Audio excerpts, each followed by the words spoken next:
RH. Ce webinaire est organisé donc par Lucans, le Lab RH et en partenariat avec Espace Social Européen. Alors moi, je suis Virginie Cabourg, la directrice du Lab RH de la Sécurité Sociale qui est portée par Lucans, et j'ai le plaisir aujourd'hui avec Alexandre Beau, le directeur du magazine Espace Social Européen, de vous proposer un cycle d'émissions dédié à l'innovation RH dans les organismes de sécurité sociale.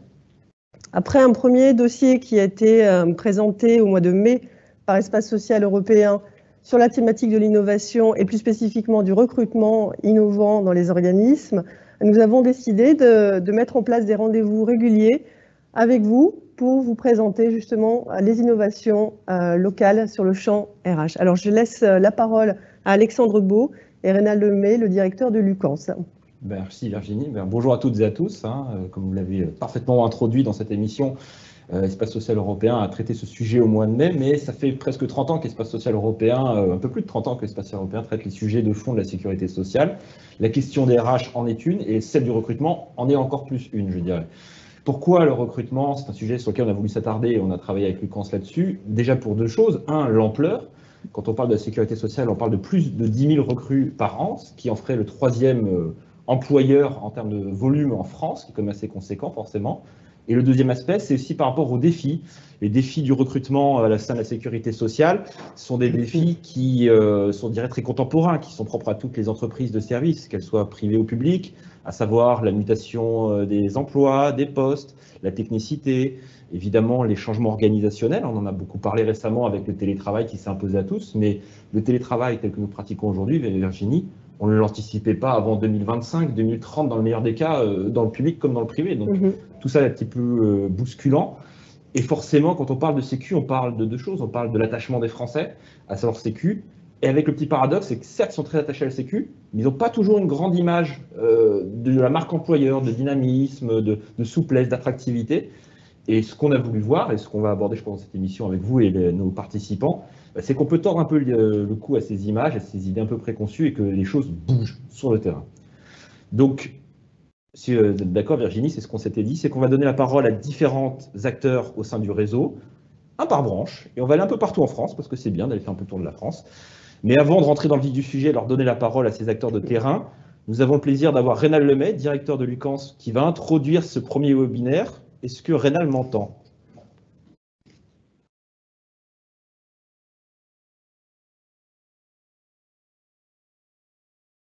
N'est pas activé, monsieur le maire. Votre micro, monsieur le maire, il n'est pas activé.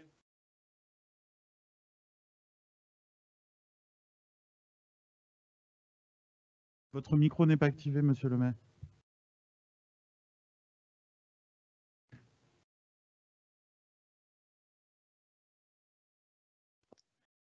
Désolé, mon micro était coupé. Vous m'entendez là? Est-ce que vous m'entendez? Très bien, très bien. C'est bon. Parfait.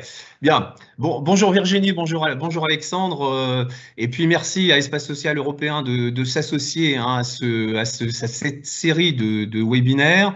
Je suis très heureux, bien sûr, d'être avec vous pour ouvrir le premier épisode de ce cycle de webinaires sur l'innovation RH dans les organismes de sécurité sociale. Comme vous l'avez dit, ce premier épisode porte sur le recrutement et plus spécifiquement sur les nouvelles modalités de recrutement. Alors évidemment, cette thématique fait sens pour l'employeur sécurité sociale. Nous sommes un groupe de 150 000 collaborateurs avec 300 employeurs locaux et nos besoins de recrutement, effectivement, se situent chaque année aux alentours de 10 000 collaborateurs. Alors un petit peu plus cette année avec la crise sanitaire, puisque l'assurance maladie a recruté des CDD et des CDI sur le contact tracing, mais bon an, mal an, chaque année, nous recrutons 6 à 7 000 salariés en contrat à durée indéterminée. On en parlait un petit peu en introduction. J'ai un petit Larsen, mais c'est pas grave, ça va passer, voilà, c'est formidable. J'avais une petite question à vous poser. En introduction, on a parlé un peu des défis auxquels vous devez faire face. Quel est selon vous le plus conséquent, le plus important? Je pense que, comme tous les employeurs, nous avons un double défi, celui de l'attractivité de nos emplois et celui de la fidélisation de nos collaborateurs. Ces deux défis sont au cœur des enjeux de modernisation de nos politiques RH et notamment, bien sûr, de nos politiques de recrutement. Je crois qu'il est important de bien comprendre les motivations et les besoins des futurs collaborateurs en interne pour mieux les fidéliser et favoriser leur engagement, et en externe, bien sûr, pour attirer de nouveaux profils. Alors, dans ce contexte très évolutif, de nombreux organismes réinterrogent leurs pratiques et innovent pour adapter leur processus de recrutement aux attentes des candidats, mais aussi pour renforcer leur visibilité. Et ce webinaire doit permettre de valoriser ces initiatives. Tout à fait. J'ai une petite question à vous poser. Alors, on a toujours un peu un regard extérieur. Comme je le disais en introduction, il y a parfois un paradoxe entre l'attachement des Français et la vision qu'ils ont de la marque employeur sécurité sociale. Toutefois, on a le sentiment que tout ça est en train de bouger. Alors, est-ce que c'est juste un sentiment diffus ou c'est pour vous un constat, maintenant, vous qui suivez les activités sur le terrain? Alors, comme vous le savez, hein, nous réalisons tous les 2 ans le baromètre Les Français et la sécurité sociale dans le but de mesurer la connaissance et la perception de l'institution dans l'opinion publique. Alors, les résultats que nous avons reçus très récemment au titre de l'année 2020 et qui s'inscrivent d'ailleurs dans la continuité des précédents baromètres montrent que l'image de la sécurité sociale reste profondément positive dans l'opinion publique. 85% des Français disent en avoir une bonne image et 88% expriment un fort attachement à l'institution. Alors, mais il est vrai, paradoxalement, que en tant qu'employeur recruteur, nous avons besoin collectivement d'améliorer notre image, qui reste, je crois, un petit peu stéréotypée et qui n'est pas toujours attractive. Alors, autre enseignement de ce baromètre, on s'aperçoit aussi que finalement les Français ont une connaissance très imparfaite de nos missions. La sécurité sociale, c'est souvent assimilé à l'assurance maladie, et une connaissance très imparfaite également des métiers que nous proposons. D'où l'idée pour nous, au niveau national bien sûr, mais également au niveau local, d'essayer de travailler cette dimension de connaissance des métiers. Alors, sur le plan national, nous avons mis en place, il y a 2 ans, le site La Sécu Recrute, qui est le pilier, l'axe central de notre stratégie de recrutement. Ce site vise non seulement à réunir l'ensemble des offres d'emploi de l'institution, mais aussi à valoriser l'image employeur de la sécurité sociale. Et d'ailleurs, je tiens à souligner que ce site a une notoriété grandissante, puisque nous devrions atteindre cette année les 9 millions de visites sur le site La Sécu Recrute. Autre levier pour nous, c'est la campagne nationale de recrutement que nous avons engagée en fin d'année dernière. Je suis ce que je fais. Il s'agit à la fois pour nous de mettre en avant nos collaborateurs et leurs missions, mais également de porter les valeurs qui sont les nôtres avec bien sûr l'objectif d'attirer de nouveaux talents à la sécurité sociale, talents qui partagent les valeurs qui sont les nôtres. Et une dernière initiative un petit peu plus récente, nous avons intégré le site Welcome to the Jungle France. Alors, il s'agit d'un nouveau partenariat, d'un beau partenariat qui donne de la visibilité à nos métiers et qui contribue aussi à la modernisation de notre image, puisque nous sommes présents sur ce site à côté de grands groupes. Il y a 3000 entreprises référencées sur ce groupe. Et dernier élément important, bien sûr, le niveau local. De nombreuses initiatives comme celle dont vous allez parler dans ce webinaire sont lancées par les organismes employeurs, et c'est le sens pour nous de ce webinaire de valoriser, de partager ces initiatives locales pour renforcer au final notre efficacité collective et attirer les compétences dont nous avons besoin pour assurer au mieux nos missions de service public. Voilà ce que je voulais dire en quelques mots. Et pour conclure, remercier très sincèrement les organismes locaux qui ont accepté de partager aujourd'hui leur expérience, et puis vous souhaiter à tous un excellent webinaire. Merci, monsieur le directeur.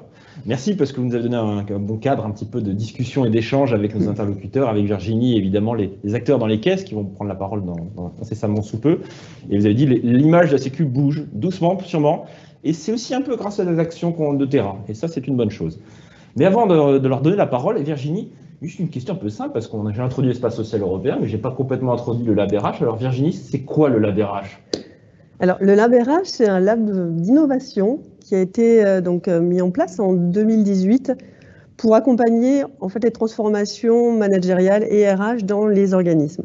L'objectif, c'est vraiment d'acculturer les acteurs RH, les managers, les collaborateurs aux nouvelles méthodes RH, aux nouvelles postures managériales attendues.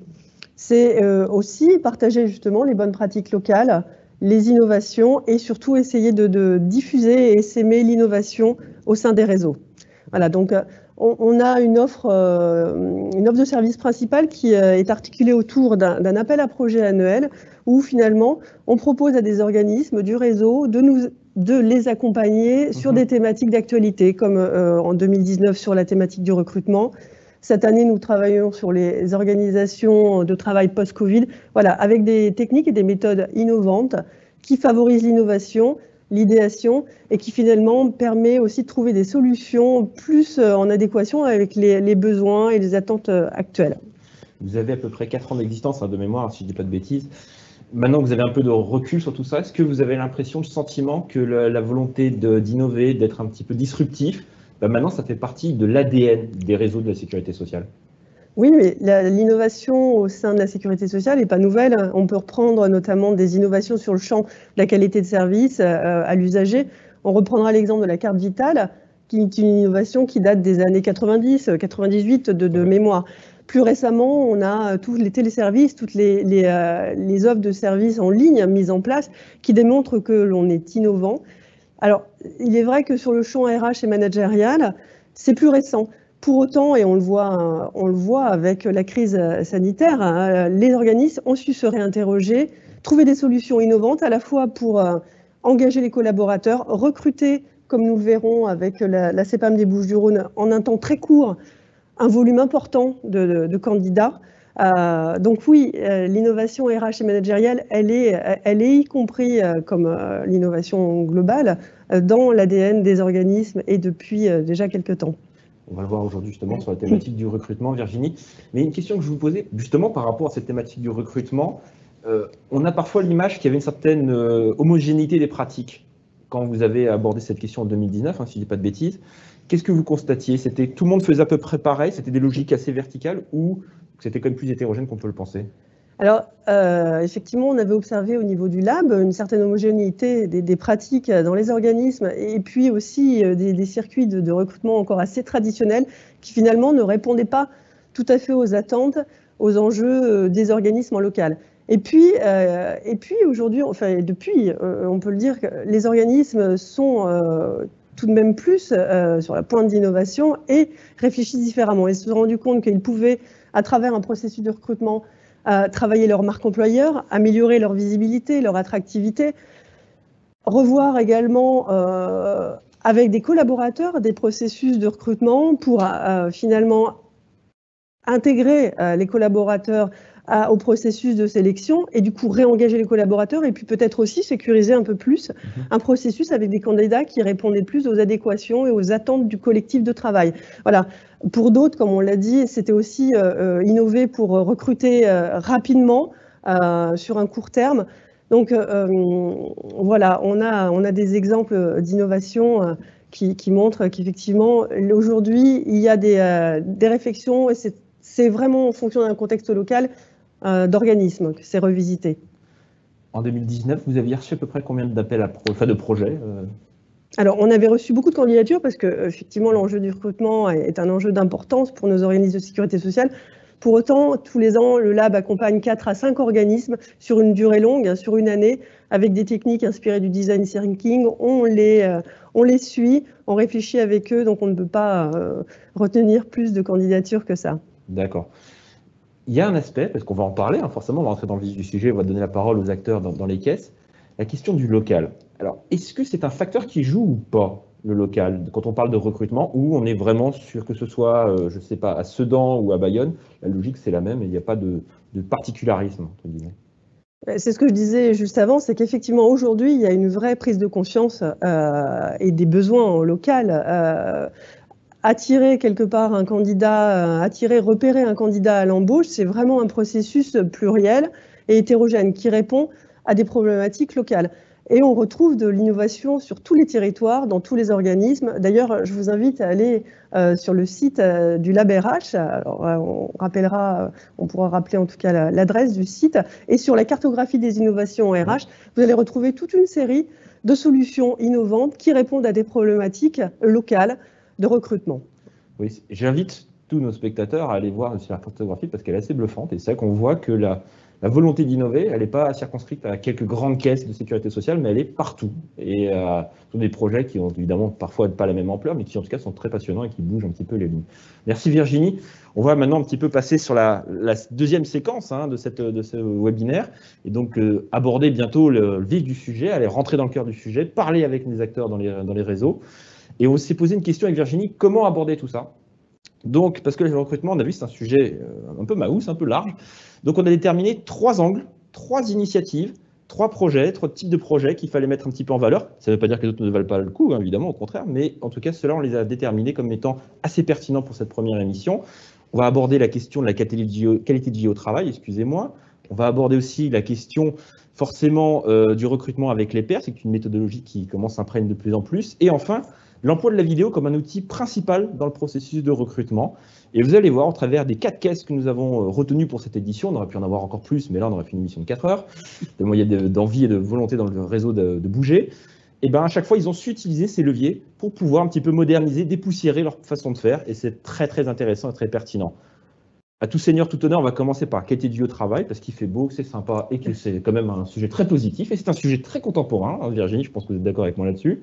Et on va se tourner à ce moment-là vers Beauvais et nos amis de l'URSSAF Picardie. Est-ce qu'ils m'entendent? Parfaitement. Bonjour. Oui, bonjour, c'est bon. Ils m'entendent bien? Oui. Ils font un signe de la tête, c'est que c'est bon. En plus, vous avez vu, ils ont ce magnifique logo. Alors, l'initiative qu'ils vont nous présenter, je vais leur laisser, vous inquiétez pas, nous briefer pendant 5 minutes, après je leur poserai quelques questions, c'est l'obtention d'un label international qui s'appelle A Great Place to Work. On va traduire ça par un environnement de travail agréable, pour être un peu plus littéraire. Ils vont nous expliquer pourquoi c'est important d'avoir eu ce label, qu'est-ce qu'ils ont dû faire pour obtenir ce label, et pourquoi, en fait, avoir un label sur la qualité de vie au travail est un vrai argument pour attirer des bons profils au sein de la caisse. Alors, je ne sais pas qui veut commencer. Est-ce que c'est Pierre ou Anne-Sophie qui veut prendre la parole en premier? C'est Anne-Sophie, honneur aux dames. Anne-Sophie, à vous. Parfait. Donc, bonjour à tous. Donc, je suis Anne-Sophie Rousseau, la directrice adjointe de l'URSSAF Picardie, en charge des ressources humaines et du budget. Toute fin 2020, un nouveau directeur a été nommé en Picardie. Les membres de l'équipe le connaissaient. On était ravis de l'accueillir. On savait que c'était quelqu'un de dynamique et qu'il allait porter notre URSSAF plus haut encore que ce qu'elle n'était. Mais on n'avait pas prévu en fait qu'il allait avoir des idées farfelues et loufoques assez rapidement. Dès la 2e semaine où il arrive, il nous dit que les CODIR vont devoir être faits debout en 10 minutes, alors qu'on était habitué à passer une journée entière avec plateau repas en CODIR. Ça nous a un peu décoiffés. Quelque temps après, j'ai eu la faiblesse de l'envoyer en formation. Je ne referai plus jamais cette erreur. Il est revenu de sa formation en me disant qu'on allait devenir une entreprise où il fait bon travailler, une great place to work. On ne savait pas ce que ça voulait dire, on ne savait pas ce qu'il attendait de nous. Après, l'URSSAF Picardie, c'est une entreprise où on avait une tradition très forte et très ancrée de travail sur la qualité de vie au travail. On faisait une promotion du management bienveillant, on avait des habitudes de travail collaboratives avec l'expression des agents qui étaient régulièrement mises en avant par le biais d'optimisation de processus. Du coup, on s'est bien demandé ce qu'il voulait avec son label, pourquoi faire un label, quel était l'intérêt de travailler là-dedans.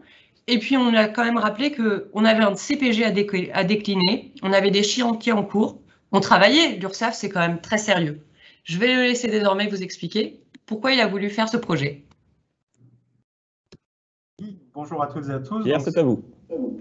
Ce directeur aux idées un peu farfelues et loufoques, c'est moi, donc Pierre Fénérol. Je suis arrivé fin 2016 à l'URSSAF de Picardie et donc ce qu'a dit Anne-Sophie se réglera en CODIR dès lundi. Après ce parcours d'une quinzaine d'années dans le recouvrement, en fait, l'arrivée en Picardie, c'était pour moi l'occasion de mettre en pratique avec un organisme qui s'y prêtait déjà, hein, des idées auxquelles je croyais et auxquelles je crois toujours sur la qualité de vie au travail. Et notamment, comme l'a dit un peu aussi Rénal Lemay, pour sortir les organismes de sécurité sociale, et singulièrement l'URSSAF, de cette image un peu dégradée, mais surtout très méconnue et pleine de clichés sur l'immobilisme, le poussiéreux, voire même pour les URSSAF, le côté un peu pervers. Hein. Vous avez tous vu le clip des inconnus sur le URSSAF, Cancras et Carbalas. Donc voilà, donc on traîne ça quand même assez lourdement, alors que c'est très éloigné, Dieu merci, heureusement, de tout ce qu'on vit au quotidien. Et donc, effectivement, c'est lors d'une formation au N3S, justement sur le recrutement et la fidélisation des salariés, déjà, que j'ai pu rencontrer Patrick Dumoulin, le directeur à l'époque de Great Place to Work, et on a échangé. Et la démarche Great Place to Work, certification de qualité de vie au travail, allait tout à fait dans le sens qu'on voulait, puisque ça permettait de valoriser l'URSSAF et de la faire connaître et reconnaître, notamment avec les entreprises avec lesquelles on travaille, puisque c'est vrai que pour les URSSAF, c'est notre public au quotidien. Ça nous permettait aussi de s'inspirer des entreprises et de leurs pratiques, parce qu'on ne va pas réinventer forcément l'eau chaude tous les jours. Et donc, si les autres ont été confrontés aux mêmes problèmes que nous, ben voilà, comment ils les ont résolus. Et enfin, dans le modèle Great Place to Work, la conviction que l'on partageait, c'est que la qualité de vie au travail, c'est une clé nécessaire pour la performance. Et les deux sont indissociables. Et donc, du coup, cette démarche globale, qui s'appuie sur une logique de confiance, de bienveillance, nous permettait d'allier cette qualité de vie au travail et cet objectif de performance. Donc, le label international, ça nous permet d'être reconnus sur des standards communs, puisqu'il n'y a rien qui a été adapté pour notre certification. Il n'y a pas des questions spécifiques, organismes de sécu ou services publics. Deuxièmement, ça nous a ouvert la porte d'un certain nombre d'entreprises qui étaient très surpris de nous voir sans notre angle de service public et de rôle de mission URSSAF, mais comme entreprise, donc d'échanger sur ces sujets-là. Et puis, l'intérêt de cette labellisation, c'est qu'elle repose non seulement sur un dossier que l'on doit préparer, présenter sur nos pratiques, mais elle est doublée, un peu comme le BSI, d'un questionnaire anonyme pour l'ensemble des salariés. Et donc ça, c'est important parce que ça permettait de confirmer que ce n'est pas que de la QVT sur le papier, mais que c'est bien le ressenti des agents. Et donc, peu importe, là aussi, si on était la première entreprise service public, c'était un défi un peu pour nous dans s'engager dans cette démarche, et Great Place to Work nous a beaucoup accompagnés sur le sujet. Alors, juste pour terminer, passer après la parole à Anne-Sophie. La qualité de vie au travail, il y a de multiples aspects, et dans qualité de vie au travail, il y a aussi travail. Donc très clairement, ce n'est pas en mettant à disposition des baby-foot, des salles de sieste, que l'on va attirer des talents et les recruter. Ça peut peut-être y contribuer, mais ce n'est pas l'essentiel. Et d'ailleurs, pour vous rassurer, il n'y en a pas en Picardie. La directrice adjointe s'y oppose, donc on n'a ni baby-foot ni salle de sieste, donc peut-être un jour, mais ce n'est pas là-dessus qu'on se base. Et comme il n'y a pas une action unique et emblématique pour la qualité de vie au travail, mais qu'en fait, c'est plein de petites actions au quotidien et d'ajustements pour progresser, c'est comme ça que l'on conduit la démarche. Et donc, je repasse la parole à Anne-Sophie pour vous décrire très rapidement les descriptions du modèle, mais les leviers que l'on a mis en œuvre en Picardie. En fait, le schéma de Great Place to Work, en fait, se base sur 5 notions, 5 critères. La crédibilité, c'est-à-dire la confiance qu'ont les salariés dans leur équipe d'encadrement, dans la direction. Le respect, s'assurer que chacun a sa place et que chacun peut exprimer ses idées, qu'il sera entendu. L'équité, s'assurer que les salariés ont cette impression de justice dès lors qu'on est sur l'attribution des points de compétence et ou les promotions. La fierté, c'est un sujet en URSSAF qui est compliqué, la fierté de travailler au sein d'une URSSAF. Et enfin, la convivialité. Et donc, vous voyez que les baby-foot et les salles de sieste, finalement, c'est une seule petite critère sur les 5 qui sont portés. Et donc, on a travaillé sur cette thématique. Dès lors que le directeur nous a dit que c'était la priorité, on a vu qu'on a recensé toutes les actions que l'on faisait et on s'est surtout rendu compte qu'on communiquait mal dessus. C'est-à-dire qu'on mettait en place énormément d'actions et on les faisait mal connaître de nos salariés, ou en tout cas, tous avaient l'impression que c'était devenu, tout ça, c'était normal ou que ça se produisait partout. Du coup, on a travaillé sur le culture audit, c'est-à-dire ce document qui est obligatoire dans le cadre de la certification. En revoyant complètement nos méthodes, on est sorti de la direction nous dit qu'elle fait des choses pour nous, pour s'appuyer sur le discours des collaborateurs, en fait. On leur a demandé de s'exprimer sur les expériences qu'ils vivaient et en quoi le fait d'avoir des IK vélo, en quoi le fait d'avoir un congé maternité, un guide spécialement dédié à la parentalité, participait à la qualité de vie au travail. Et notre culture audit, c'est à 80% la parole de nos salariés qui est reprise pour justement expliquer en quoi nos actions participent de la qualité de vie au travail. Et puis, le deuxième axe sur lequel on a complètement retravaillé en rentrant dans cette démarche de Great Place to Work, c'est le recrutement, puisqu'on avait, nous aussi, il y a 4 ans, des appels à candidature qui étaient très traditionnels, un peu ennuyeux, clairement mal référencés, et on a choisi de remettre complètement en avant la qualité de vie au travail dès les premiers paragraphes de nos vacances de poste. Et on a vu d'ores et déjà de nouveaux profils s'intéresser à nous parce que la rédaction, on s'est rendu compte qu'il fallait en fait aller vers les publics qui ne nous connaissaient pas, par une rédaction plus moderne qui répond plus aux aspirations que ce qu'on pouvait faire jusqu'à présent. Voilà notre démarche. Merci Anne-Sophie, merci Pierre pour avoir un peu synthétisé en 5 minutes le label et ce que ça a engendré. Une question un peu simple. Alors, vous avez mentionné que vous étiez le premier organisme d'administration publique qui a obtenu cette certification, donc d'abord bravo, évidemment. Mais est-ce que ça a vraiment vous avez dû bousculer, entre guillemets, les codes, les façons de faire propres à la Sécu pour pouvoir adapter, j'imagine, des standards qui sont plus proches, je schématise, mais des bonnes pratiques du privé à l'international? Oui, alors, il s'agissait effectivement à la fois en interne comme en externe. C'est ça le double aspect, de casser des codes et puis des images, alors des fois réelles ou supposées, de la Sécu. Hein, là encore, toujours la même chose, les visions caricaturales de Coluche sur la pendule, etc. Et on avait dans des entretiens certaines personnes qui nous disent on postule chez vous parce que grosso modo, c'est tranquille la Sécu et on ne veut pas se fatiguer. On l'a vraiment vu en entretien. Donc une image hallucinante. Donc, ce qu'on a modifié, c'est en interne, c'est de travailler avec sans doute moins de verticalité, moins de directifs. Donc, réduire les lignes hiérarchiques, donner des initiatives au local, ou en tout cas permettre aux agents d'avoir le plus d'initiatives, donc pas d'immobilisme. Donc, lutter vraiment contre cette vision d'immobilisme interne et externe. Ensuite, susciter des expérimentations, des tests, des phases pilotes. On se limite très souvent dans ce que l'on peut faire. On pense toujours qu'il y a des contraintes juridiques, techniques ou budgétaires. Alors, il y en a, mais on a toujours tendance à les surestimer. Donc, on a essayé là aussi de pousser un peu les murs et de montrer qu'on pouvait effectuer les choses comme le privé et que c'était tout à fait légal, possible, et qu'on n'avait pas de volonté d'autonomie au sein de la branche. On reste bien dans la branche, mais on a différentes choses à exprimer. On a dû casser aussi, alors on est sur le recrutement, c'est très paradoxal, mais casser aussi le code de l'emploi à vie, ou surtout du même emploi à vie. C'est-à-dire de dire, voilà, on rentre à la Sécu, on ne bouge pas, etc. C'était de dire, si, il y a énormément de perspectives internes d'évolution, de renouvellement. Le métier change beaucoup, on peut former, on peut faire évoluer. Et donc ça aussi, pour l'interne comme pour l'externe, c'est vraiment une source de motivation et d'engagement. Et puis, pour terminer, la démarche qui est tout à fait transposable dans beaucoup d'autres organismes. On reste très modeste sur le sujet et on n'a pas d'exclusivité là-dessus. Et on pense que beaucoup d'organismes de sécurité sociale peuvent rentrer dans la démarche et peuvent être certifiés parce qu'il y a beaucoup d'initiatives partout. L'intérêt, c'était de montrer qu'on est aussi une PME, en fait. Voilà, on est aussi une entreprise, on a les mêmes contraintes, on doit s'adapter sur les méthodes de management, on fait évoluer nos méthodes de management et on peut être ultra réactif, on l'a prouvé dernièrement évidemment dans la crise en déployant le télétravail du jour au lendemain à 100%, ce que d'autres entreprises n'ont pas réussi à faire. Donc voilà, c'est toutes ces images internes-externes que l'on a dû bousculer, casser, et du coup la labellisation, ça nous permet de communiquer, d'interpeller et puis de dire voilà, regardez, on gagne à être connu, venez chez nous, vous allez voir que c'est pas ce que vous pensez. Merci pour cette réponse. Une dernière petite question, je vais le tourner vers Anne-Sophie. On avait échangé un petit peu en amont de cette émission, on m'avait dit la qualité du travail, c'est un argument qui maintenant change et dans la perspective du candidat. Est-ce que, maintenant avec le retour, maintenant que vous avez 2 ans de certification sur ce label, est-ce que c'est un argument qui rentre dans la décision d'un candidat de passer peut-être d'un organisme à un autre, au même titre que peuvent être la rémunération, le cadre le lieu de travail et autres?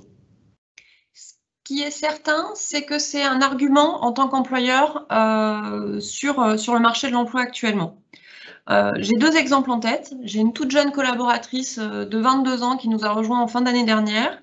À la question, mais pourquoi vous avez postulé à l'URSSAF? C'est quand même bizarre, vous êtes jeune, c'est une entreprise poussiéreuse. Elle me dit, oh là là, moi l'URSSAF, je ne savais même pas ce que c'était. Donc j'ai pas de mauvaise image, je ne savais pas ce que c'était. Par contre, sur votre offre d'emploi, vous parlez de la démarche Great Place to Work. Et moi, l'emploi que vous proposiez m'intéressait. Et en plus, travailler dans une entreprise qui est engagée dans cette démarche, ça m'intéressait. Et le deuxième exemple que j'ai, c'est plus récemment, cette année, on a recruté un contrôleur de gestion qui postulait exactement aux mêmes fonctions dans un autre organisme de protection sociale de la région. Et cette personne a été acceptée dans les deux organismes et elle a choisi de venir à l'URSSAF Picardie parce que nous étions une entreprise Great Place to Work. Donc, ça n'était pas arrivé jusqu'à présent très souvent que l'URSSAF soit privilégiée sur ses concurrents directs et locaux que sont la CAF et la CEPAM, mais cette fois-ci, ça a été le cas parce qu'on a cette certification. Donc, je crois vraiment que c'est un argument majeur, en tout cas important dans le choix des nouveaux candidats que nous pouvons embaucher désormais. Merci à vous deux. En tout cas, on passe le salut évidemment aux caisses qui ont perdu ce candidat à cause de vous. Mais écoutez, j'espère que vous avez eu une bonne recrue en tout cas. Merci à vous deux. On va basculer maintenant dans l'ouest de la France. On va aller du côté de Rennes, du côté de la CARSAT de Bretagne, où Bénédicte Aubray, responsable RH, va nous parler dans quelques instants. Pourquoi la Bretagne et pourquoi la CARSAT de Bretagne en l'occurrence? Parce que tout simplement, ils ont chamboulé complètement leur méthodologie de recrutement il y a de là 2 ans, en intégrant et en faisant partie prenante des collaborateurs dans les processus d'évaluation des candidats. Ça peut paraître simple, mais c'est quand même assez immersif. Et Bénédicte, qui est là, si je ne dis pas de bêtises, est-ce qu'elle m'entend, Bénédicte? Oui, complètement, tout à fait. Est-ce qu'elle m'entend? Parfait. Elle va prendre la parole. Bénédicte, elle va nous expliquer ça. Comme nos amis de l'URSSAF, vous avez 5 minutes pour nous présenter un petit peu le recrutement avec les pairs façon CARSAT Bretagne. Et après, on posera une ou deux questions. Merci bien. Bonjour à tous. Donc, je suis Bénédicte Aubray de la CARSAT Bretagne. Donc, je vais vous expliquer en vous présentant ce qui s'est passé à la CARSAT Bretagne depuis, presque 2 ans maintenant. Alors, auparavant, je vais vous poser une petite question. Est-ce que vous connaissez les bourdons? Eh bien, les bourdons ont une particularité. En fait, scientifiquement, compte tenu de la taille et de leur poids, et de la taille de leur corps et de leurs ailes, eh bien, ils ne devraient pas pouvoir voler. Mais comme ils ne le savent pas, ils volent. Eh bien, on peut établir un parallèle avec les salariés de la CARSAT. Quand on leur a parlé de recrutement avec les pairs, ils nous ont dit « mais ce n'est pas notre job, on ne sait pas faire ça, nous ». Et en fait, eh bien, ils le font très bien. Donc, voilà. Donc, comment nous avons commencé? Alors, une expérimentation a démarré au service RH avec des volontaires qui étaient motivés. Alors, bien sûr, il y avait des craintes, des réticences, je ne vais pas y arriver, ce n'est pas ma responsabilité. Et puis, finalement, comme souvent, il y a quelques téméraires qui se disent « on y va, moi, j'aimerais bien voir ce que c'est que ce truc-là, et je suis curieux, donc j'ai envie de participer à ce type de recrutement ». Et donc, on s'est lancé. Enfin, ils se sont lancés. Alors, avec un petit peu de recul aujourd'hui, si on doit citer au titre de nos fiertés, eh bien, qu'est-ce qu'on peut dire? Alors, tout d'abord, le nombre de volontaires. Alors, au départ, c'est l'envie, l'attrait, puis finalement, ça devient un petit peu la norme. Donc, les volontaires, ils sont là. Donc, après ces 2 ans d'expérience, eh bien, on compte une centaine de volontaires pour à peu près 35 recrutements. On se rend compte aussi que l'offre de services RH évolue. Avant, le recrutement, c'était quand même l'affaire des RH. Finalement, ça devient l'affaire de tous. Et les RH trouvent une place un petit peu nouvelle dans ce circuit-là. Pour les équipes qui participent, eh bien, elles participent davantage à l'écriture de l'histoire de leur service. Ça renforce aussi la cohésion d'équipe, le sentiment d'appartenance. Et surtout, comme ils ont choisi leurs collaborateurs, ils ont envie que ça marche. Donc, ils prennent une part progressivement. Alors, ça se fait petit à petit, c'est pas des changements transcendants, on va dire. Mais quand on a choisi la personne qu'on a recrutée et que finalement on est son tuteur, eh bien déjà l'histoire, elle a commencé avant l'arrivée physique de la personne dans l'équipe. Et au global, ce qu'on ressent, c'est aussi le retour que nous ont fait les volontaires. Finalement, on se rend compte qu'on a des compétences qu'on ne connaissait pas et chacun trouve la place dans cet environnement-là. Bon, j'ai une petite question, Bénédicte. Oui. ça concerne tous les recrutements, hein, si je ne dis pas de bêtises. Hein. C'est-à-dire que c'est à la fois pour un poste de technicien comme un agent de direction. Tout le monde passe sur cette nouvelle méthodologie. Il n'y a pas d'adaptation, soit de l'équipe de volontaires, entre guillemets, qui est supposée évaluer la personne avant l'entretien avec le RH, le manager, soit de la trame, parce que vous m'aviez indiqué que vous leur donniez un peu une trame pour pas qu'ils soient complètement désarmés face à cette situation un peu nouvelle. Hein. C'est bien cela? Tout le monde est... Tout à fait, tout à fait. Nous avons recruté des techniciens, des responsables RH comme moi. Moi, j'ai été recrutée par ce biais-là. Et on a recruté également des agents de direction. Donc, tous les recrutements en CDI associent les pairs. Alors, les pairs, ça peut être les personnes qui vont être managées, ça peut être des homologues, par exemple une équipe de managers, mais ça peut être aussi des agents de direction.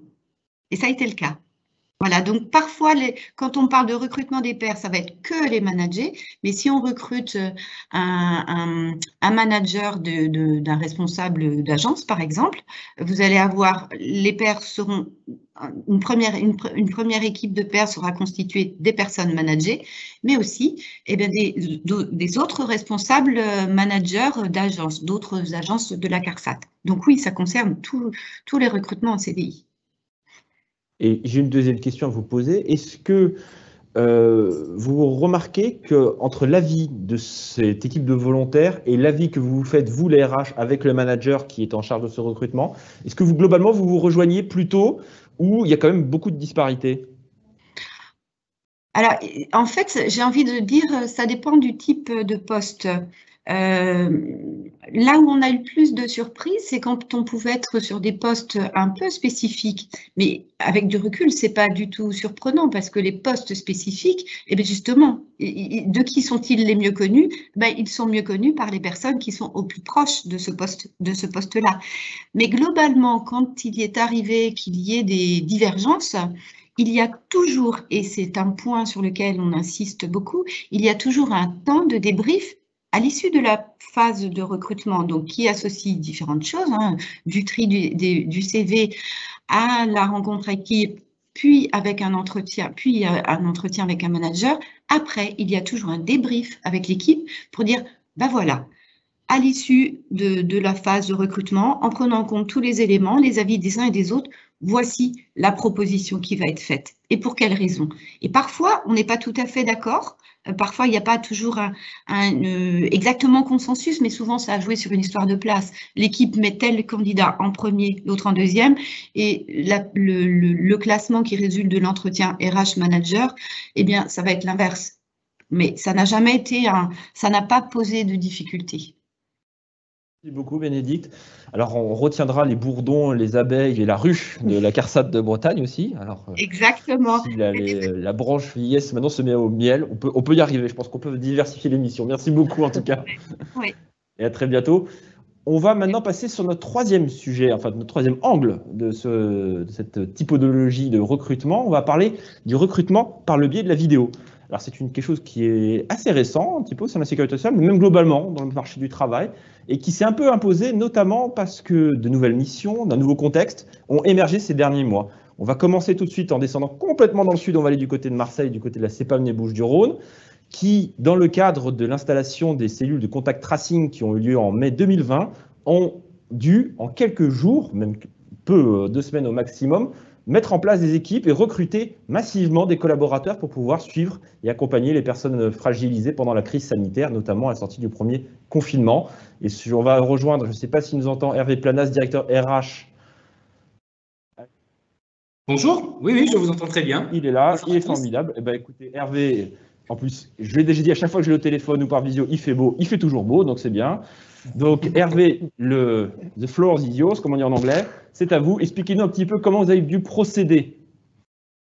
Alors oui, merci effectivement de nous permettre de présenter cette action qui porte sur la mise en place des entretiens vidéo différés.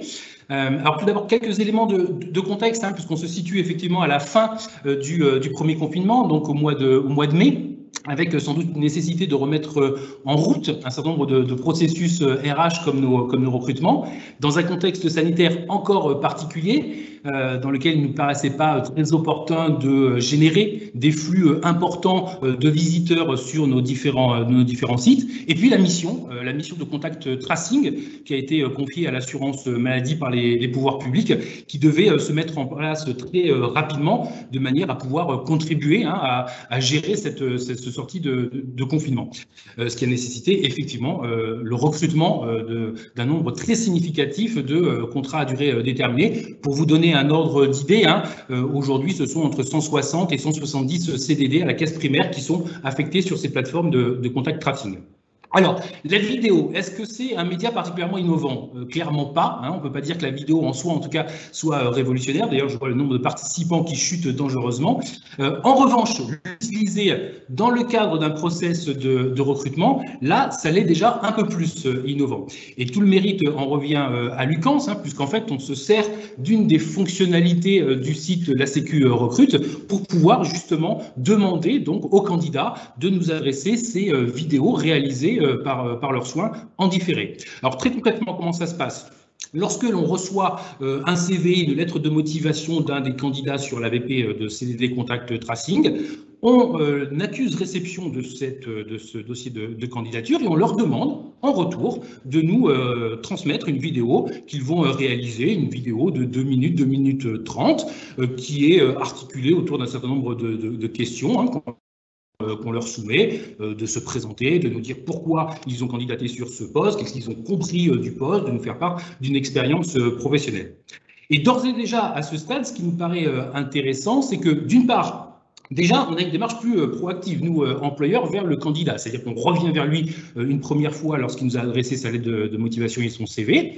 Donc je trouve que c'est intéressant en termes d'accusé de réception. Souvent on peut reprocher aux employeurs de laisser un peu lettre morte les CV qui leur sont adressés. Là c'est pas du tout le cas, on réagit. Ensuite on demande au candidat un effort supplémentaire, c'est-à-dire la réalisation d'une vidéo, ce qui va démontrer sans doute de sa part peut-être une implication un peu plus forte dans sa démarche de candidature, peut-être démontrer un intérêt pour un peu supplémentaire pour ce poste-là. Donc vous voyez, ce sont quand même des choses assez intéressantes. Et par ailleurs, la vidéo, lorsqu'on la visionne, permet de mettre en avant un certain nombre de qualités de communication, d'expression orale, un peu de comportement, qui sont quand même des qualités intéressantes à apprécier lorsqu'on est amené à recruter sur des emplois de la relation client, comme le sont les emplois sur le contact tracing. Donc vous voyez que c'est déjà à ce stade-là un élément intéressant. Alors, comment est-ce qu'on a été amené à utiliser finalement cette vidéo dans notre process de recrutement? On avait jusque-là un process assez standard, lettre de motivation, CV, puis entretien. Dans un premier temps, en fait, on a conçu cet entretien vidéo différé comme étant un complément au dossier de candidature, de manière à pouvoir un peu sortir des CV, des lettres de motivation qui sont parfois un peu standardisées. Et donc, du coup, c'était à travers donc le CV, la lettre de motivation, cet entretien vidéo, qu'on était amené à faire nos préqualifications et donc du coup à cibler un peu plus la sélection des agents que l'on voyait ensuite en entretien individuel, soit en visio, soit en présentiel. Donc on affine un peu plus, si vous voulez, notre sélection et du coup, sans doute, les profils que l'on retient pour ces entretiens ensuite en présentiel ou en vidéo sont sans doute plus en phase avec ce que l'on recherche. Et puis, dans un deuxième temps, parce qu'il fallait effectivement, là aussi, accélérer le rythme des recrutements, finalement, l'entretien vidéo s'est substitué à l'entretien individuel et nous avons mis en place des entretiens collectifs. Donc, on est sur CV de motivation, entretien vidéo et entretien collectif, où là, on cherche à mettre en avant un peu les interactions entre les différents candidats, qui sont aussi des choses intéressantes à retenir dans le cadre de postes de relations clients. Voilà un petit peu comment on a utilisé ces entretiens vidéo au sein de la caisse primaire. J'aurais une petite question à vous poser. Oui. Si on entend bien, voilà, parfaitement, merci beaucoup. Retour au studio, entre guillemets. J'ai une question à vous poser, justement, on se rappelle le contexte, c'était quand même, on sortait du confinement, vous l'avez parfaitement dit, et une décision des pouvoirs publics de confier à l'assurance maladie cette mission de contact tracing qui s'est fait vraiment en quelques jours, une mobilisation extraordinaire. Qu'est-ce qui a été pour vous le plus grand défi? C'est cette problématique de temps, parce que recruter des centaines de collaborateurs dans un délai de 15 jours, c'est évidemment un challenge extraordinaire, ou c'est se dire que c'est la vidéo qui va être utiliser la vidéo comme le principal vecteur pour pouvoir accélérer ce recrutement? Effectivement, enfin, en nous confiant hein, cette mission, c'est un vrai défi que nous a lancé, les pouvoirs publics hein, à l'assurance maladie. Donc il y a sans doute effectivement un défi en termes de délai et de volume de recrutement. Là où effectivement traditionnellement, voilà, sur une session d'une journée de recrutement, vous voyez entre 10, 12, 14 candidats au maximum, avec l'entretien vidéo en différé d'une durée de 2 minutes, 2 minutes 30 chaque vidéo, vous multipliez par 3, 4, 5 le nombre de candidats que vous êtes potentiellement amenés à voir, en tout cas pour faire vos présélections. Donc on a gagné effectivement énormément de temps. Et très honnêtement, enfin, je pense que sans l'utilisation de cet entretien vidéo-là, on n'aurait sans doute pas été au rendez-vous des objectifs qui nous ont été fixés. Je rappelle hein, quand même que sur la période, donc ça fait un an hein, maintenant qu'on est sur l'utilisation de ces entretiens vidéo différés, on a été amené à peu près à recruter entre 350 et 400 CDD. Oui, parce qu'effectivement, au regard de la durée limitée du CDD, on était obligé de les renouveler. Et j'en profite de passer un petit message. Je crois que le sujet est en cours de discussion. Le premier sujet, donc, un sujet quantitatif de volume et en même temps de réduction des délais de recrutement. Le deuxième défi, il est également qualitatif parce que il s'agissait d'une mission nouvelle que nous ne connaissions pas réellement dans le détail, ce qui nécessitait de recruter des profils bien spécifiques. Alors, des profils certes relation client, mais avec une certaine empathie quand il s'agit voilà, de contacter des personnes qui potentiellement sont cas positifs ou cas contact d'un cas positif. On sait que voilà, le Covid est quand même une maladie potentiellement mortelle, donc ce ne sont pas des choses simples en tout cas à aborder avec des assurés. Une capacité aussi à prendre du recul hein, vis-à-vis de l'annonce de ce type de situation. Des habiletés aussi informatiques hein, pour jongler entre nos différents applicatifs, avec des applicatifs nouveaux que là aussi on découvrait hein, et qui ont été créés pour l'occasion. Donc voilà, on avait vraiment ces enjeux hein, quantitatifs, contraintes de délai, mais également de trouver des personnes qui étaient adaptées au profil pour exercer cette mission-là. Alors, juste pour nos spectateurs, je m'excuse, on a un petit problème de connexion avec Hervé, donc on a le son parfaitement, mais l'image a été un peu décalée, voire HS maintenant. Donc, mais il nous entend, c'est l'essentiel, il peut nous répondre, au moins par l'oral. On fait de la radio, c'est pas grave, on s'adapte, hein, c'est ça, c'est les conditions du réel. Qu'est-ce que je veux dire, Hervé, juste une petite question quand même, parce qu'on a parlé en amont avec, notamment avec Rénal Lemay, de l'image de la sécurité sociale en tant qu'employeur. Ce petit biais de faire de vidéos d'autopromotion des candidatures, est-ce que de demander ça à ces candidats, est-ce que ça vous trouvez, vous avez des retours comme quoi ils ont apprécié, ils ont trouvé que c'était un petit peu innovant, disruptif? Alors oui, globalement, hein, l'image, je pense, de la sécurité sociale, elle est quand même plus déterminée par les missions qu'on est amené à conduire hein, et le rôle notamment que nous avons tous collectivement joué dans la gestion de la crise hein, en tant qu'amortisseur social, dans notre capacité à prendre en charge un certain nombre de missions, mais également d'un point de vue de l'employeur. Et c'est un retour quasi unanime que nous font tous les candidats que l'on a soumis à l'entretien vidéo différé. Hein.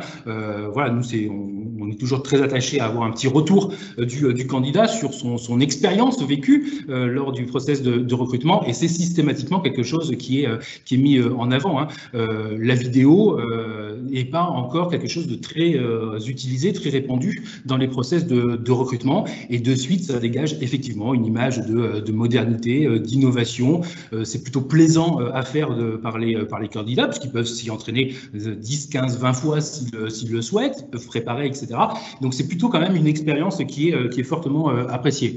Et puis, vous le savez sans doute, à Marseille, on parle beaucoup, enfin, on agit aussi, mais on parle beaucoup, et du coup, le bouche à oreille fonctionne assez bien. Et du coup, ça nous a permis aussi sans doute, voilà, de déployer notre image employeur auprès de potentiels candidats de manière assez intéressante. Et puis j'ajouterais qu'en interne également, vis-à-vis de nos clients internes, hein, les directions qui nous sollicitent pour des recrutements, on a aussi sans doute bien amélioré notre image en tant que fonction RH, avec notre capacité à répondre dans des délais très contraints sur les volumes souhaités et avec des profils adaptés. Donc c'est aussi une manière aussi de repositionner un peu la fonction RH au sein de l'organisme. Donc c'est plutôt pas mal. Ouais.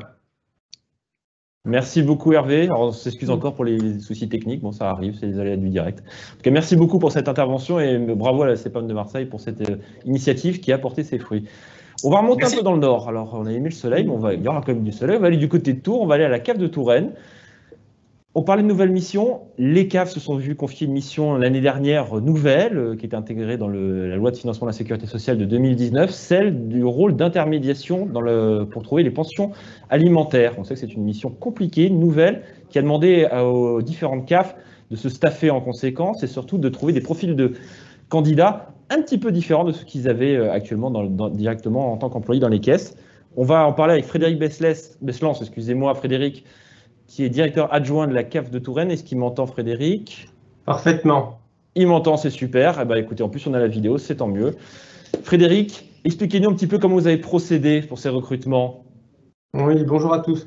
Donc effectivement, en 2020, la branche famille a pris une compétence nouvelle qui est l'intermédiation financière des pensions alimentaires. Et pour la CAF de Tours, qui est CAF pivot en la matière, puisque c'est une activité mutualisée, ça a consisté en termes RH, à recruter 25 nouveaux collaborateurs en CDI, c'est-à-dire une augmentation à peu près de 10% de nos effectifs. Et on a souhaité utiliser notamment l'outil vidéo comme un support de politique de recrutement intégré dans une politique RH. On s'est d'abord posé la question de quelles sont les compétences dont on a besoin sur ces profils de gestionnaires de pensions alimentaires. Et on s'est dit, le cœur des compétences qu'on veut demain sur les gestionnaires et sur les 10 prochaines années, c'est la manipulation spontanée et fluide du numérique. C'est une capacité aussi de concentration. Et puis, c'est la capacité à gérer des relations allocataires ou des relations clients. Et là-dessus, on s'est dit que la vidéo pouvait nous apporter une aide. Donc, on a construit une nouvelle procédure de recrutement en utilisant cette vidéo à la fois comme un outil d'attractivité et comme un outil de sélection. Attractivité, c'est-à-dire qu'on a fait faire par notre service Aripa une vidéo de présentation du métier qui durait à peu près 45 minutes et qui allait assez au fond des choses. Ça s'est intégré dans le cadre d'une politique de communication globale au niveau de la ville de Tours avec achat d'encarts publicitaires dans la ville et dans les journaux. Et puis intervention dans les médias locaux. Cette vidéo, on a eu, à la fin de la vidéo, il y avait directement la possibilité d'embrayer sur des tests métiers qui demandaient à peu près 2 heures. C'est-à-dire là, on trouvait vraiment quelle est la capacité du candidat à rétrocéder une information qui vient de lui être donnée. À la suite de ces tests métiers, étape de correction, et on avait prévu de proposer à 50% des candidats une simulation téléphonique, où là, dans le cadre d'un entretien un peu conflictuel avec un débiteur de pension alimentaire, on allait tester les candidats sur une capacité à gérer une relation difficile. Et à la suite de cet entretien téléphonique, on proposait un entretien ou à distance ou en physique de recrutement plutôt en bonne et due forme. Voilà, et donc cette nouvelle procédure nous a permis de recruter aujourd'hui nos 25 nouveaux collaborateurs. Et effectivement, on a pu diversifier assez largement nos profils. On va en parler justement, Frédéric. Si je puis me permettre, vous avez dit une nouvelle approche de recrutement avec aussi des techniques de communication qui ont l'impression d'être un peu d'un autre âge, mais les encarts publicitaires, ça fonctionne apparemment, bah, tant mieux. Hein, il faut se diversifier.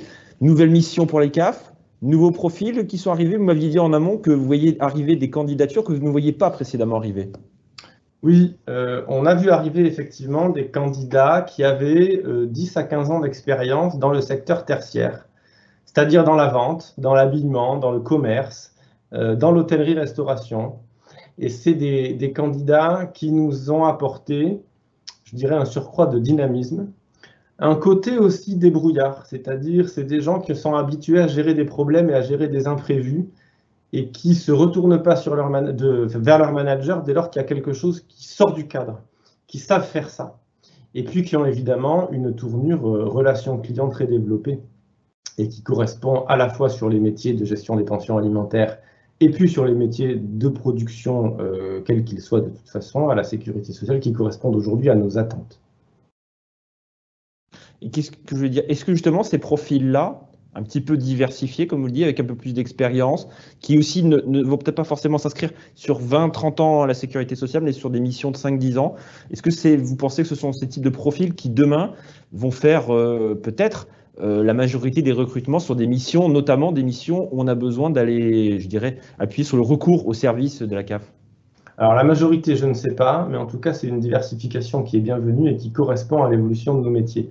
Il y a un aléa, c'est vrai. Moi, aujourd'hui, je ne suis pas capable de dire si on offre durablement un environnement de travail qui est en mesure de les fidéliser sur du très long terme. Mais en même temps, ce n'est pas forcément notre intérêt non plus. C'est-à-dire que même s'il ne reste que 5 à 10 ans, mais si pendant ces 5 à 10 ans, ils ont fait du bon travail, moi, je suis satisfait.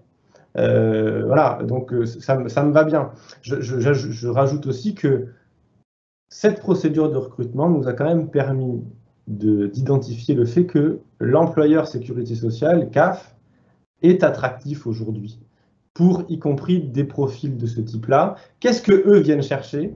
Ils viennent chercher un cadre de travail qui est peut-être plus adapté aussi à leur mode de vie parce qu'ils commencent à avoir 35-40 ans avec des enfants et on sait que des horaires aujourd'hui du commerce sont quand même un peu compliqués par rapport à des contraintes personnelles. Du sens. Et on voit aussi que dans leur motivation, aujourd'hui, on a beaucoup de candidats qui peuvent faire du travail administratif, mais ce qu'ils veulent, c'est du relationnel. Voilà. Et donc là, on a un intérêt concordant. Écoutez, c'est très intéressant, Frédéric. Je pense que c'est un vrai sujet de se dire qu'évidemment, la notion de sens, de service public, d'accompagnement notamment des personnes les plus fragilisées, et quand on parle évidemment d'intermédiation sur les pensions alimentaires, on parle de publics fragilisés, notamment des femmes seules. Donc c'est évidemment quelque chose qui est très important. Cette méthodologie, cette approche, vous allez l'étendre à d'autres types de postes au sein de la Caisse ? Alors, on vient de l'étendre aujourd'hui sur nos recrutements de gestionnaires conseils allocataires, c'est-à-dire ceux qui traitent les prestations, puisqu'on s'aperçoit qu'à la fois le mode de recrutement nous permet d'être mieux en phase avec nos attentes, mais derrière, on recrute des simili-promotions, c'est-à-dire qu'on fait des vagues de 5 aujourd'hui. Et faire des formations en promotion nous permet à la fois de resserrer les durées de formation, de rationaliser les temps de formateurs internes à la Caisse et finalement d'être plus efficace. Ben merci beaucoup Frédéric pour ce topo, c'était très précis, très clair, et en tout cas évidemment on reviendra vers vous parce qu'il faut suivre un peu cette méthodologie, cette approche et ces nouveaux types de profils de candidats qui émergent au sein des réseaux de la sécurité sociale. Avec plaisir. Virginie, on a vu des projets très divers, hein, il y avait beaucoup de diversité, des choses très concrètes, très pratiques qui ont répondu aux défis que Rénal Lemay et moi-même avions pointé en introduction. Quel bilan, quelle conclusion vous pouvez faire un petit peu de ce que vous avez pu entendre ? Ben oui, on constate effectivement, alors ce webinaire arrive à sa fin rapidement, on constate que l'innovation, et notamment l'innovation RH, est vraiment au cœur des organismes de sécurité sociale, que finalement c'est un levier pour trouver des solutions adaptées aux enjeux actuels.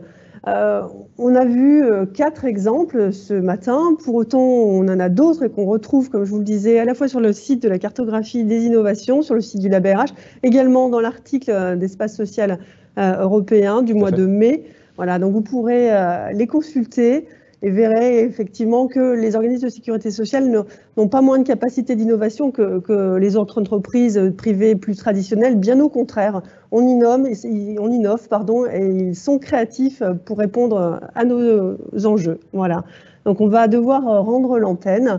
On souhaite aussi vous dire que donc on met en place ces rendez-vous de manière régulière. On va se retrouver à la rentrée de septembre avec une autre thématique, la thématique de l'intégration, pour être dans la logique, après le recrutement, on intègre, et toutes les solutions innovantes que l'on peut trouver sur la thématique de l'intégration. Voilà, merci Alexandre. Merci Virginie. Merci à vous, et puis très bel été. Voilà, et la prochaine fois sans masque, ce sera encore plus sympa. On espère. On espère. Portez-vous bien, à bientôt. Au revoir.